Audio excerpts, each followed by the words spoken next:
안녕하세요. 작년 10월 인원 제한 완화되자마자 결혼식을 올리고 지금 꿈같은 신혼생활을 즐기고 있는 새댁입니다.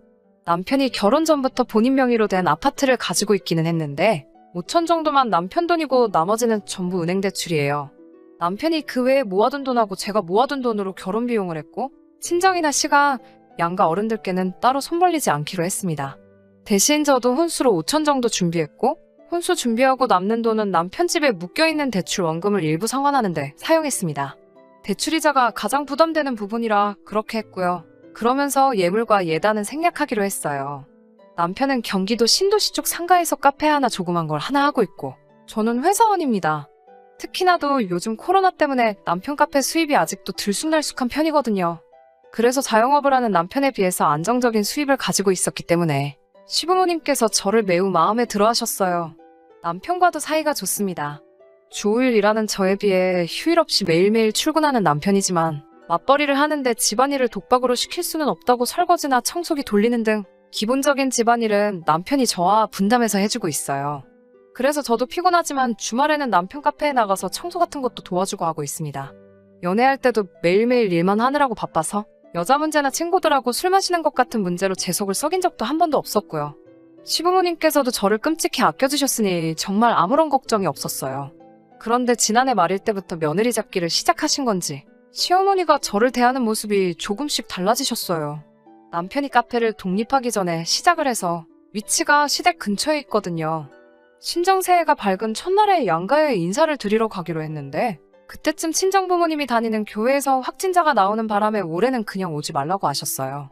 그래서 하는 수 없이 시댁에만 들리기로 했는데 남편 카페가 근처에 있고 새해 첫날에는 모처럼 카페를 열지 않아도 돼서 말일날 가게 문 닫으면 바로 시댁으로 가기로 했고 저도 퇴근하고 곧바로 시댁으로 가서 하루 자고 오기로 했습니다. 회사에서 연말 회식이 잡혀있던지라 저는 집에서 쉬고 다음날 갔으면 했는데 왔다 갔다 하는 거리도 있고 남편이 많이 피곤해 보여서 그렇게 하자고 했어요.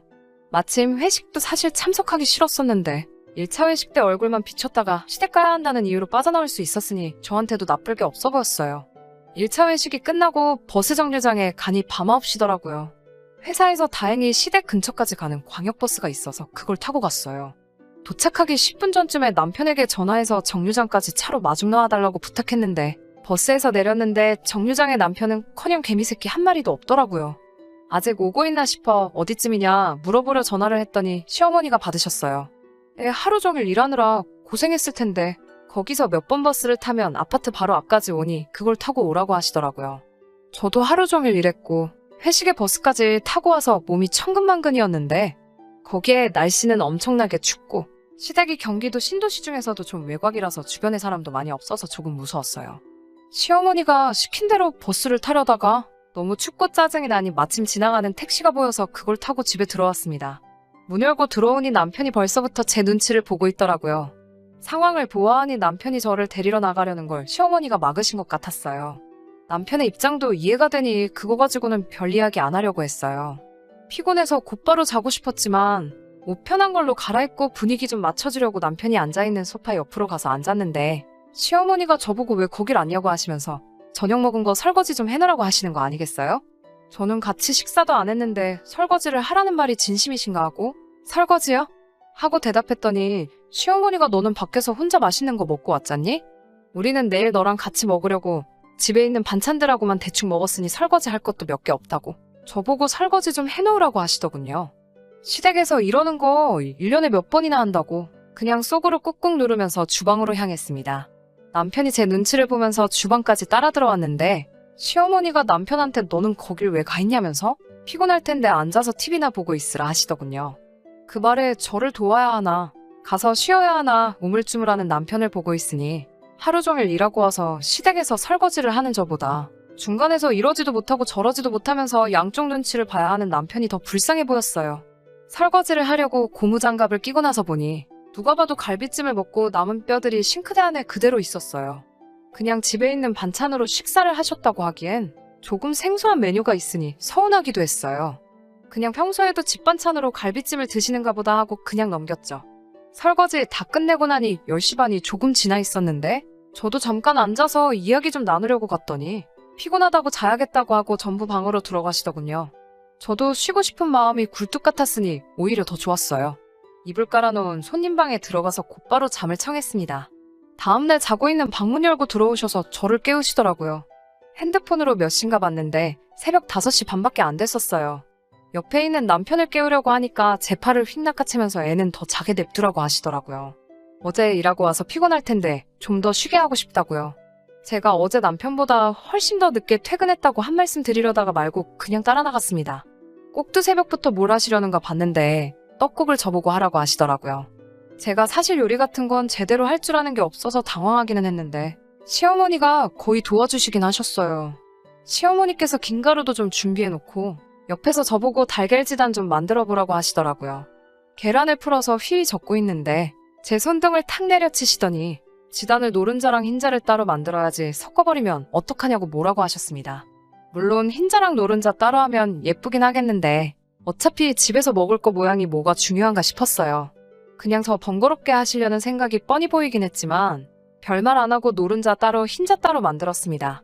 떡국 준비 다 끝내니까 7시가 조금 넘어가더라고요. 시아버지도 남편도 아직 방에서 나오시지 않고 계셨고 저도 붕 떠서 뭘 해야 하나 두리번대고 있었는데 웬일로 시어머니께서 나머지 준비 혼자서 다 해놓고 깨울 테니 들어가서 좀 쉬고 있으라고 하셨어요. 남편은 세상 모르고 방 안에서 아직도 자고 있더라고요. 옆에 누워서 잠깐 눈을 감기만 한 것 같은데 어찌나 피곤했는지 눈을 감았다 뜨니 9시가 되어 있더라고요. 남편 깨워놓고 먼저 밖으로 나가니 정말로 시어머니께서 이미 상을 다 준비해 놓으셨어요. 어제 집에 있는 걸로 대충 저녁 때웠을 때 온 가족이 먹었다던 갈비찜은 상위에 보이지도 않았어요. 딱 가운데 김치 잘라놓은 거 1개와 아침에 저와 같이 끓인 떡국 말고는 아무것도 안 보였습니다. 남편이 이불 정리한다고 저보다 조금 늦게 나와서 제가 먼저 자리에 앉았는데 시어머니가 거기는 제 자리 아니라고 하면서 자리를 정해주시더라고요. 다 똑같은 떡국인데 자리가 뭐가 중요한가 싶었는데 시어머니한테는 다 계획이 있으셨어요. 제 앞에 놓인 그릇이 이빨이 조금 나가 있는 낡은 그릇이더라고요. 여태까지 참아왔는데 여기서 터지면 안 된다고 참고 참으며 화를 죽이고 있으니 남편하고 시아버지하고 곧 식사하러 밖으로 나오셨습니다. 아무튼 식사를 시작했는데 제 떡국 안에는 떡밖에 없고 고기 한 점 보이지 않았어요. 슬쩍 남편이 먹고 있는 걸 봤는데 남편은 한 숟가락 뜰 때마다 고기가 2~3점씩 올라갈 정도로 잔뜩 고기가 들어있더라고요. 자리가 미리 정해져 있던 이유를 대번에 알겠더라고요. 고기 한 점 없는 떡국을 김치로 억지로 삼키고 있다가 이게 다 뭔가 싶어서 숟가락을 내려놨어요. 제가 숟가락을 안 뜨고 있으니 너가 거의 다 끓인 건데 입에 안 맞냐며 한마디 하시더라고요. 시어머니께 제 떡국에 떡 말고 건더기가 너무 없다고 냉동만두라도 있으면 넣고 끓이면 좋았겠다고 만두 혹시 있냐고 빈정대듯이 여쭤봤어요. 시어머니가 제 의도를 눈치채신 건지 별다른 반응 없이 계시다가 저보고 만두를 좋아하느냐고 물어보시더라고요. 그래서 뭐 좋아하는 편이죠.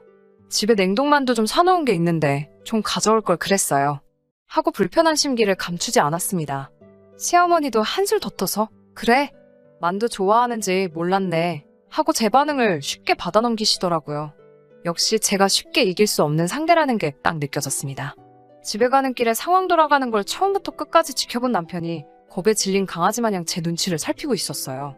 화가 무척이나 났지만 남편도 얼마나 거기서 조마조마했을까 싶어서 그냥 아무 일도 없던 척 행동했어요. 그 뒤로 시가에는 따로 안부 연락도 없이 그렇게 지내왔습니다. 그리고 이번 구정날이었어요. 휴가가 짧아서 주말은 집에서 보내고 월요일에 찾아뵈려고 했는데 토요일 아침에 오라는 연락을 하시더라고요.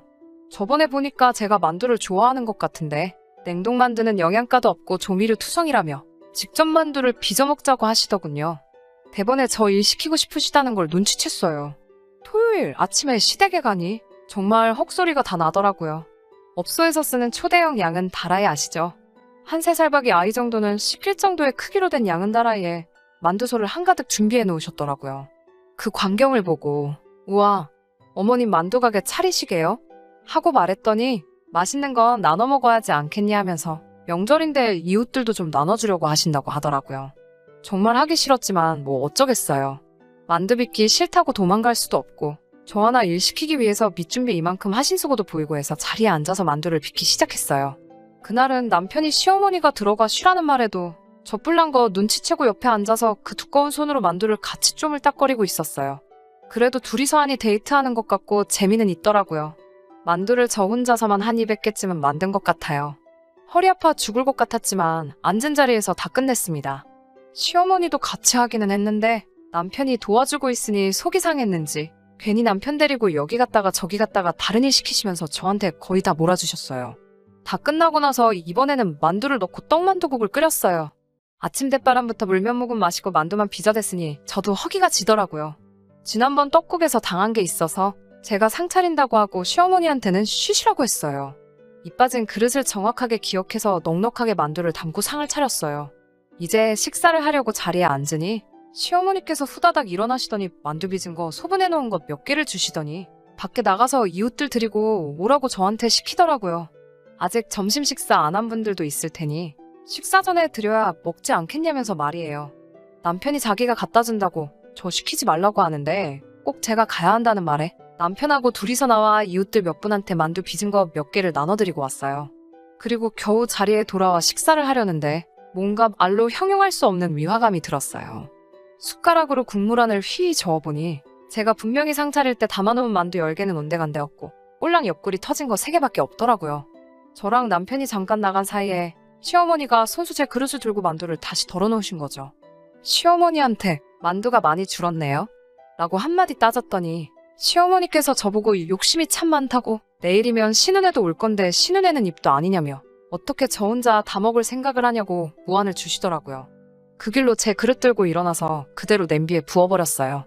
그리고 비닐봉지에다가 제가 만든 만두를 냅다 주워 담았습니다. 온 식구가 저희 돌발 행동에 아무 말도 못하고 멍하니 쳐다보고만 있더라고요. 만두를 적당히 다 담아서 시어머니한테 저는 가족이 아니니 저희 집 가서 혼자 먹을게요. 만두값은 제가 아침부터 일한 걸로 퉁치시고 모자라다고 생각하시면 남편한테 받으세요. 라고 말씀드리고 그 길로 나와 남편도 두고 저 혼자서 차 끌고 집으로 돌아갔습니다. 집에 도착해서 혼자 만두국도 끓이고 몇 개는 찌고 해서 혼자서 만두 파티를 벌이고 있는데 남편이 문 열고 집으로 돌아오더라고요. 저 때문에 오랜만에 대중교통 타고 집에 왔다고 일회용 지하철표 끊으면 500원 보증금으로 돌려주는 거 아냐며 씌이고 쓰면서 별말 안 하고 제 옆에 앉아서 제가 쪄놓은 만두를 한 개 집더라고요. 제가 만든 거라 그런지 더 맛있다면서 저한테 미안하다고 사과하며 그동안 잘 참아줬다고 안 그래도 시어머니께 한 소리하고 오는 길이라고 다음부터는 이런 상황 없게 자기가 중간에서 잘 막아줄 테니 너무 상처받지 말라고 웃으면서 말하는데 화낼 줄 알았는데 오히려 저를 다독이며 대수롭지 않게 웃는 모습을 보니 제 화가 다 풀리더라고요. 나중에 들었는데 신혼에는 특히 신혼 남편이 만두를 안 좋아해서 한 개도 가져가지 않았다네요. 시어머니도 딱히 만두를 좋아하지 않으셔서 시아버지 혼자 요 며칠간 삼시세끼로 만두만 드시고 있다고 하네요. 남편한테 전화하셔서 만두 이제 못 먹겠다고 좀 가져가 달라고 부탁을. 아무튼 시어머니는 제가 이기지 못했지만 남편 하나만큼은 잘 만난 것 같아서 기분이 좋네요. 다음에도 시어머니하고 재밌는 사건이 있으면 사연 하나 더 보내보도록 할게요. 새해 복 많이 받으시고요. 끝까지 들어주셔서 감사합니다. 오늘의 사연은 여기까지입니다. 구독과 좋아요, 알람 설정 부탁드리고 더 좋은 사연으로 다시 찾아뵙겠습니다. 감사합니다.